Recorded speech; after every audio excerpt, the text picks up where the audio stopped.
Nació en San Clodio, en el concello de Ribas de Sil, en Lugo, aunque está afincado desde hace muchísimos años en Santiago de Compostela. Tiene 76 años, está casado, tiene 4 hijos, es licenciado en Derecho y profesor mercantil, funcionario del Cuerpo Superior de Interventores del Estado y, entre otras muchas cosas, diplomado en Alta Dirección de Empresas y en Comunidades Europeas también. Ha sido interventor adjunto del Ministerio de Sanidad, gerente de la Universidad de Santiago de Compostela e interventor general de la Xunta de Galicia, diputado autonómico, concejal, portavoz y líder del PP en el Concello de Santiago, vicepresidente de la Diputación de A Coruña y consellero de Presidencia del Gobierno gallego entre los años 89 y 99.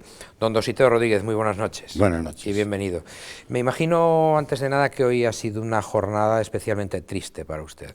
Sí, porque de pronto todo lo que ha representado Fraga se viene a la imaginación de uno. 9 años de consellero con él y 2 años antes en la preparación de lo que fue su candidatura a la Xunta de Galicia, de pronto te vienen a la cabeza y te recuerdas de momentos de todo tipo, pero sobre todo de una persona excepcional, yo creo que irrepetible, y que en Galicia fue un soplo de aire fresco. Nuestra política autonómica era una política muy a ras de tierra, y la llegada de Fraga representó la llegada de una persona culta, inteligente, con una enorme experiencia, que había sido candidato a presidente del gobierno varias veces, que había creado un partido político, como era el de la Alianza Popular, que había sido embajador, que era catedrático, bueno, todo el currículum de don Manuel, de pronto vertido en Galicia. Y no viene con resignación, viene casi con ansias de juventud, que es lo más sorprendente. Es decir, él cuando llegó a Galicia, cuando tomó posesión como presidente de la Xunta, se convenció a sí mismo de que el destino, que Dios le había predestinado para venir aquí a Galicia. Don Manuel era profundamente religioso, era una persona austera, honesta, carta cabal, el mejor estilo de persona que se puede concebir, y en este sentido él creyó que toda su experiencia anterior tenía que aprovechar en interés de Galicia, ¿no? Eso es algo que a mí me parece especialmente emotivo e importante, ¿no? Podríamos estar hablando horas y horas de Manuel Fraga, casi 60 años al servicio de España, de Galicia, en general, de servicio público de los ciudadanos, pero ¿cuál cree usted que ha sido el principal legado de Fraga? ¿Qué sé yo? La ley de prensa, los paradores de turismo, las casas de turismo rural, el Xacobeo. Todo eso está muy bien, y otras muchas iniciativas que podríamos destacar. Yo creo que hubo 2 legados. Uno primero de carácter gallego. Fue la recuperación nuestra recuperación de ser orgullosos de ser gallegos. La identidad. La identidad, pero la identidad entendida en un sentido pragmático incluso. Yo cuando iba a negociar a Madrid temas de Galicia venía en nombre de don Manuel Fraga. En mi época, Galicia fue la comunidad autónoma que más transferencias obtuvo del gobierno central, y no porque yo fuera un artista, sino porque era el consejero de presidencia de don Manuel Fraga, y ahí se respetaba a nosotros. Otra anécdota, la primera vez que a pocos días o menos de un mes de tomar posesión decide ir a Madrid, se organiza una entrevista con el presidente del gobierno y me dice, y quiero ver a todos los ministros. Y vio a todos los ministros en 2 días, no sé si te recuerdas de esa tournée, pero en la que los ministros más importantes los recibían a la puerta del ministerio. El peso que tenía Manuel Fraga. Entonces, es que era don Manuel el que estaba en Madrid. Para ellos, usted, por una parte, el legado de recuperar el orgullo de ser gallegos, y la segunda parte... La segunda parte, la profunda transformación que imprimió nuestra tierra, es decir, una transformación intelectual. Él quería que Galicia dejara de ser una comunidad que mirara hacia atrás y que fuese una comunidad que mirase hacia adelante. Y eso se consiguió a través de una serie de vías. La ruptura de los desequilibrios internos, la historia de las autovías, del plan de carreteras, 50 tipos de actuaciones que transformaron nuestra tierra. Era una... Dime, no, decía estoy interrumpiendo. No, para nada, realmente estaba escuchándole muy interesado, realmente estaba pensando que don Manuel Fraga consiguió convertir a la Galicia emigrante en una Galicia que se quedara en su casa trabajando a gusto y con una calidad de vida, ¿no? Sí, y además con con una sensación de que había futuro. Y preparaba no solo lo que era la transformación física de nuestra tierra, sino también buscaba la transformación intelectual. Es decir, cuando entró Fraga en el gobierno, se habían creado las 3 universidades, pero era una creación sobre el papel. Él hizo todo lo necesario para que las 3 universidades realmente tuvieran unos campus propios, que pasáramos de 50.000 estudiantes universitarios a 90.000 en pocos años, y que Galicia fuera transformándose profundamente, ¿no? Y luego el Xacobeo, merece un capítulo aparte, creo, sí, sin lugar a dudas. Ahí viene ya el valor añadido de su experiencia. Fraga había sido el gran ministro de Turismo de España, el que había logrado abrir España hacia el exterior, que España fuera un destino turístico de primer nivel, y perfectamente se dio cuenta de lo que representaba el Xacobeo. Más aún, él en el año, me parece que fue 65, muchos años antes, había inaugurado el Burgo de las Naciones, había impulsado lo que era Santiago de Compostela como destino Xacobeo. Y cuando claramente en el primer momento se dio cuenta de lo que se podía hacer. Y encontró realizadores como Portomeñe que se encargaron de convertir en realidad un proyecto y que la imagen de Galicia cambió profundamente en el sector turístico como consecuencia de eso, ¿no? Víctor Manuel Vázquez Portomeñe, que también nos ha acompañado en su momento en este espacio. ¿Cuándo conoce usted, don Dositeo, a Manuel Fraga? Bueno, yo lo conozco, es una historia un poco larga de contar y muy difícil de sintetizar, pero bueno, voy a intentarlo así a golpe de martillo, ¿no? Yo había sido interventor general con Gerardo Fernández Albor. Cuando se viene el drama Barreiro, por llamarlo de alguna manera. Sí, que también ha estado con nosotros aquí. Yo ceso como interventor general y me quedo, presento la dimisión, además la presento por escrito el mismo día que cesa Gerardo Fernández Albor, para que no hubiera duda ninguna de mi intención, y me quedo como interventor de una consellería, como profesional que soy de la administración, ¿no? Que era. Al cabo de un año, yo me dije, si continúo aquí, yo me tengo que marchar para Madrid, porque esta Galicia es insoportable. Es decir, la Galicia del tripartito era una parodia de Galicia. En general, el clima político en ese momento era prácticamente irrespirable, ¿no? Sí, yo estaba en una consellería, procuraba ayudar lealmente al consejero que estaba en aquel momento, pero era un gobierno de 3 partes que se daban de espaldas uno para otro. Era una auténtica pena y Galicia iba a la deriva, ¿no? Entonces leí la información de que Fraga iba a venir a Galicia, que tenía la intención de venir a Galicia. Y entonces, a través de un contacto, hablé con Romay y le dije, mire, yo creo que puedo ayudarles a ustedes en el proyecto. Tengo interés en hablar con Fraga y exponerle unas ideas. Romay habló conmigo, le pareció bien y me preparó una entrevista con Fraga. Yo no lo conocía de nada. Lo veo en Madrid. Dije, mire, yo he estado 6 años en la Universidad de Santiago, tengo una experiencia relativamente razonable de lo que es Galicia y de lo que representa, y yo estoy dispuesto a colaborar con usted si le parece adecuado. Hablamos 3 o 4 palabras y a los 2 o 3 días me llama Romay y me dice que tengo que ponerme a trabajar. Que ya está. Ya está. ¿Pero dónde había sido aquel encuentro que se vieron ustedes en Madrid? ¿Pero en un restaurante, no, en una oficina, en su despacho? En AP, en Madrid. Voy a verlo allí, al Partido Popular. Y empezamos una colaboración no difícil, pero sí singular. El término de singular creo que es el más adecuado en este caso. Él tenía que, no solo había tomado la decisión de venir a Galicia, sino tenía que demostrar que no era un extraterrestre que aterrizaba en Galicia, sino un gallego que quería volver a su tierra. Y esto empezó por la identificación con lo que era el galleguismo histórico. No solo porque fuera una pos, sino porque él los apreciaba a todos ellos. Durante muchos años había colaborado con ellos.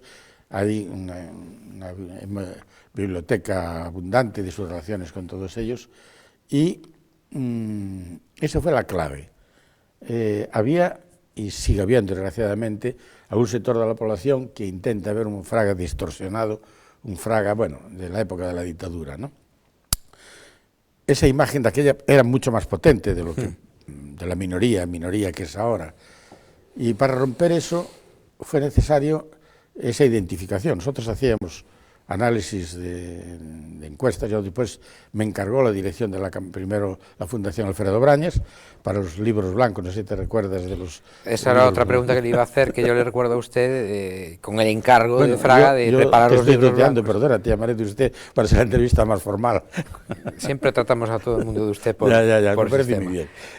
Y yo perdona que te tutee porque eres más joven. Usted puede hacer lo que quiera con su experiencia, la que tiene detrás. En relación con eso que decía usted, de nuevo, la identidad de Galicia, nadie puede recriminarle a Fraga, sino todo lo contrario, que no haya potenciado el idioma gallego. De hecho, los nacionalistas, si me permite la expresión, nunca han podido hincarle el diente por ese camino. No podían porque era imposible. Era imposible porque en ningún momento en sus actos, en su expresión, podía achacarse la más mínima idea que fuese en contra de lo que representaba Galicia. Al revés, él se sentía orgulloso de ser gallego, eso lo trascendía a nivel nacional e internacional, ¿no? Y además es el gran recuperador del gallego cuando se crea la Administración Pública Gallega, o para la Administración Pública Gallega, en el impulso de la Radio-Televisión de Galicia, etcétera, etcétera. Sí, él lo tenía perfectamente claro, ¿no? Esa idea, y me hablabas de los libros blancos, enlazando con ellos, ahí se produce un fenómeno. Él, en su concepción, quería transformar todo lo que eran los elementos globales de lo que Galicia representaba, en el aspecto intelectual, en el aspecto social, en el económico, en el deportivo, en cualquiera, ¿no?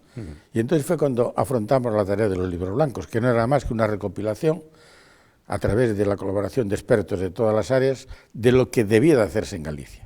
Y él, yo creo que fue la única persona, aparte de un servidor, que los leyó enteros de arriba abajo. Eran un buen tocho, todo hay que decirlo. Pero él dijo un día, dice, estoy seguro que vamos a ganar, lo comentaba después, dice, cuando adquirí la convicción de que iba a ganar las elecciones, es cuando una aldea remota de una provincia de Lugo, una viejiña se me acercó y me dijo, don Manuel, y esos dos libros blancos están muy bien. Ya, si habíamos llegado hasta allí, si había llegado la idea de que él tenía un proyecto de transformación de Galicia, él entendía que había cuajado. Eso es. En cualquier caso, usted no tuvo la sensación, porque claro, usted habla de una hoja de ruta que Manuel Fraga tenía ya casi antes de llegar en el año 89 de regreso a Galicia, ¿usted no tuvo la sensación, como el resto de los conselleiros, de ser un poco un instrumento de la idea o de la visión que Fraga tenía para nuestra Galicia? Evidentemente sí. Es decir, yo no estaba como miembro del gobierno para realizar una labor personal. Estaba colaborando en un proyecto global que él dirigía con toda claridad, pero con una característica. Él señalaba los puntos fundamentales de la actuación y después le daba a uno una capacidad de maniobra en el desarrollo de esa actuación. Es decir, quería consejeros creativos, pero dentro de un modelo y dentro de una dirección que imponía él. Una de las tareas muy importantes que le vincularon a usted con Manuel Fraga es sin duda la creación, y además que creo que fue idea suya, del Estatuto de Capitalidad de Galicia, que luego se convirtió en una realidad, que fue aprobado. Fraga siempre tuvo muy claro, además, que Compostela tenía que ser una capital de nuestra comunidad. Sí, él amaba profundamente a Santiago. Estaba orgulloso de Santiago de Compostela. Y en este sentido, entendió perfectamente que había sido un hecho histórico que Galicia fuera sede de las instituciones autonómicas y no capital. En un momento determinado costó mucho trabajo introducir el concepto de Santiago como equilibrio entre La Coruña y Vigo, ¿no? Y él quería ese estatuto de capitalidad. Y él me lo dijo. Yo cuando la campaña municipal, en la primera legislatura, en la que ganamos pero no gobernamos porque la unión de PSOE y el bloque obtuvo la mayoría necesaria, yo llevaba en mi programa el Estatuto de Capitalidad, claramente, y apoyado por él. Cuando me quedo en la oposición en la segunda legislatura, me dice, a pesar de eso, el Estatuto de Capitalidad lo quiero ya. Y entonces fue cuando hablé con Bugallo y le dije, mira, vamos a sacar esto adelante.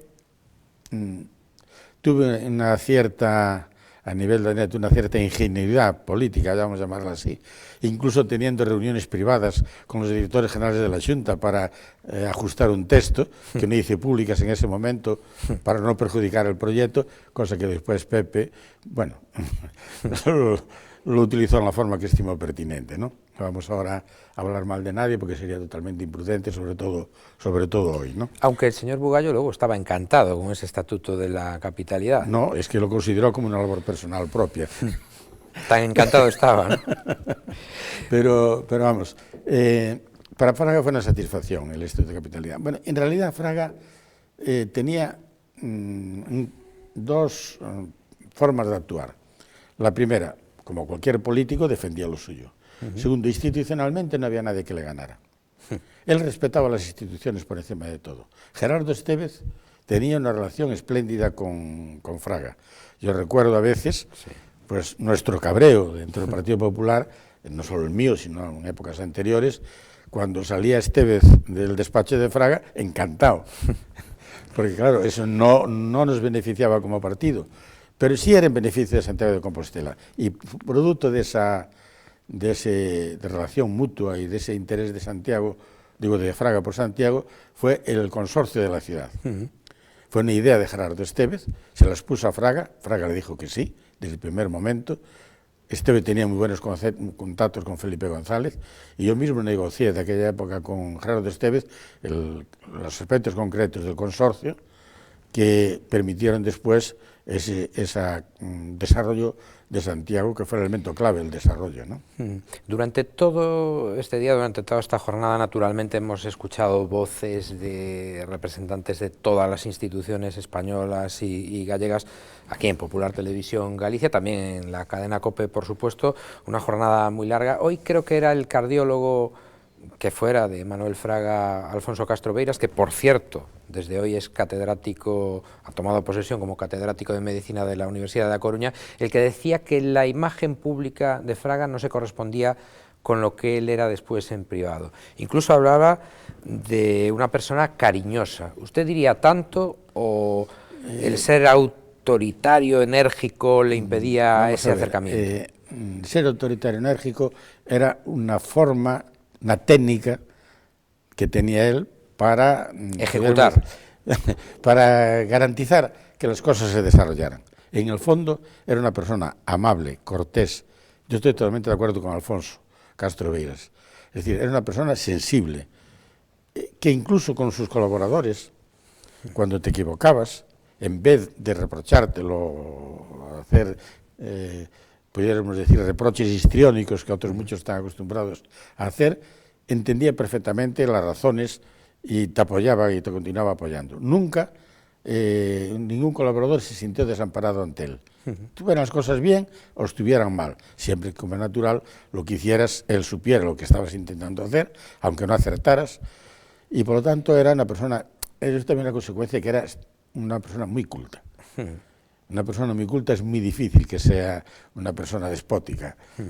Era una gran persona. Y yo, sobre todo, lo que más me emocionaba y me emocionó fue ver la forma como trató a su mujer, que vino a morir a Santiago de Compostela, cuando ya se encontraba mal, y todos los esfuerzos que hizo él por atenderla, en una modestísima y humildísima casa que tenía en Roxos, la señora allí, y él haciendo todo lo que estaba en su mano para estar con ella. Fue enternecedor ver ese cariño que tenía con ella, ¿no? Pero Fraga, de inicio, era una persona difícil de tratar, ¿no? Fraga no le molestaba imponerse, porque entendía, sobre todo con los periodistas, yo creo que le encantaba un poco ese juego de brusquedad o de una postura dura, ¿no? La gente que se ponía nerviosa delante de él, que era mucha, pues no le molestaba excesivamente, pero no lo apreciaba. Él quería sinceridad. Yo muchas veces, en el curso de tantos años de colaboración, cuando hacíamos cosas que no me gustaban, porque no acertábamos en algo, porque había algo que estaba mal hecho, yo se lo decía, pero no se lo decía de palabra, se lo decía por escrito. Y le presenté al último despacho a las 9 de la noche, le decía: don Manuel, le dejo esta nota. Al día siguiente por la mañana me la devolvía subrayada y me decía, tiene usted razón, o no tiene. Pero yo creo que persona que haya recibido críticas tan duras como las que le exponía, no conozco otro. Porque a la gente le tenía respeto y en algún caso miedo, pero eso no, normalmente con los consejeros no pasaba eso. Lo que no le gustaba a él era, y no permitía, era que le contradijesen en público. Pero ¿faltó esa sinceridad en la última etapa del gobierno de Manuel Fraga, No entre lo sus sé. consejeros? No lo sé. Yo sentí mucho no haber estado en el gobierno.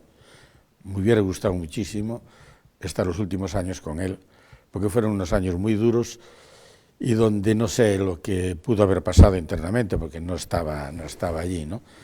Pero creo que la distorsión de su imagen, que se produjo con motivo del Prestige, sobre todo, fue totalmente injusta, consecuencia de unos factores que nada tuvieron que ver con él y que él afectaron profundamente, porque si había una persona sacrificada, dispuesta, esclavo de su deber hasta el último minuto, era él, ¿no? Y esa imagen que se intentó transmitir de despreocupación o de no atención, eso le dolió profundamente, ¿no? En parte el Prestige don Dositeo le hundió. Yo creo que sí. Fue el elemento para mí más... No, yo recuerdo otro accidente que fue el marejeo. El marejeo se produce el accidente del buque, nos enteramos y el consejero de Pesca, Enrique López Veiga de aquella, va a ir allí a Coruña. Y yo le digo, don Manuel, ¿usted marcha? Dice, no, vaya usted hoy, porque el responsable es la gobernadora civil, que era de aquella, es un tema de Estado y yo no debo interferir. Yo iré mañana, pero mi postura es colaborar con la autoridad del Estado, el que le corresponda debe de actuar y tendrá todo mi apoyo. Tuvimos la suerte en aquel momento de que la gobernadora civil de La Coruña era una mujer excepcional, una mujer muy inteligente, muy honesta, y desarrollamos entre ella y nosotros una acción, yo creo que muy razonable, ¿no?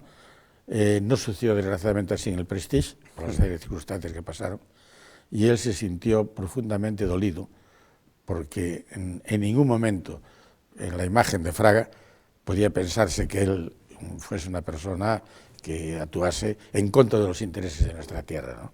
Como le decía, estaríamos hablando horas, ya sabe que el tiempo es limitado en los medios de comunicación, hemos contado algunas de las cosas que era Fraga y que no era Fraga también.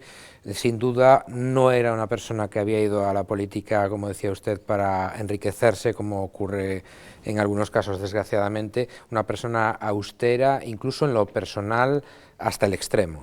Yo, esa residencia, esa vivienda unifamiliar, por llamar de alguna manera, de Roxos, cuando venían los hijos, en Navidades o en otras épocas señaladas, comían en el garaje. Y el garaje era un garaje cuchitril. Sí, conozco la casa, sí. Donde no, vamos, no tenía sitio para nada. Allí vivió 10 años. Y yo tengo una sensación de que personalmente era incapaz, no solo de no ser honrado a carta cabal, sino de ser absolutamente austero. Era la auténtica imagen de la austeridad, ¿no? Cuando viajaba en clase turista, fue después común que los presidentes viajaran en clase turística o turista, no era cómodo poner su corpachón dentro de un asiento de estos, pero le daba igual. Y no es que no lo molestara, que le molestaba, pero entendía que él tenía que demostrar que los dineros públicos estaban para lo que tenían que estar, y nunca nadie le pudo reprochar la más mínima sensación de ostentación o de dilapidación del dinero público. Fue un ejemplo para todos. En cuanto a su capacidad de trabajo, me va a permitir, don Dositeo, que aunque yo sea bastante más joven que usted, pero como he tenido la ocasión de seguir a Fraga también tantos años, la anécdota la ponga un servidor. Recuerdo que él, seguramente usted se acuerde también, grababa sus propagandas, su publicidad electoral en una sola jornada y del tirón, que podríamos decir, toda seguida decía, mañana a las 8 de la mañana se graba la publicidad electoral. Pues bien, en una de las ocasiones, con Pérez Varela como testigo, Fraga tiene un pequeño accidente, un percance en la grabación, se rompe la silla, Fraga queda de rodillas, con la cabeza a la altura de la mesa y, ante la sorpresa de Pérez Varela, que de la risa casi se tiene que marchar del estudio, sigue grabando a la altura de la mesa, o con la mesa a la altura de la nariz. Ese era Fraga y bueno, otras muchas cosas. Yo recuerdo en ese sentido, en la campaña para su primera elección, que el director de la agencia de publicidad hace una grabación para un spot de televisión, y entonces yo le veo que se llamaba Antonio Aguilar. Antonio se pone un poco pálido, se acerca y dice: don Manuel, no le importa que repitamos. Don Manuel miró para él y le dijo: bueno, repita usted. Repitió 4 veces. En este caso, entendió que ese esfuerzo era necesario. Es otra anécdota un poco distinta, pero muy sintomática de la forma como trataba a la gente y como la gente lo trataba, hasta que quedó la grabación bien. Él sabía que en aquel momento su elección estaba en el hilo, no fue la segunda, ni la tercera, ni la cuarta, ¿no? Yo recuerdo que la noche electoral, a las 11:30 de la noche, me dice: oiga, Dositeo, ¿qué? ¿Ya puedo salir? Dije: mira, don Manuel, espera un momento. Hasta que reconocieron Barreiro que habíamos ganado, no pudimos salir a las 12 de la noche. Se ganó por 10.000 votos de diferencia aquella elección. Después ya la gente vio lo que era don Manuel, y la segunda, la tercera y la cuarta fueron mayorías absolutas muy holgadas, ¿no? Pues don Dositeo Rodríguez, este ha sido el pequeño homenaje que le hemos querido dar al expresidente de la Xunta, fundador de la Alianza Popular, de la refundada Alianza Popular, el Partido Popular, y presidente de honor de su partido. Gracias por haber estado con nosotros y hasta una próxima ocasión. Muy buenas noches. Buenas noches y muchas gracias por darme también esta oportunidad de hablar de la persona que más he admirado en mi vida. Que no es poco. Gracias. Y ustedes ya saben que tienen una cita con nosotros aquí en Popular Televisión Galicia, de lunes a jueves, 9 Acción, a eso de las 9:30. Que pasen una feliz jornada, lo que queda de ella.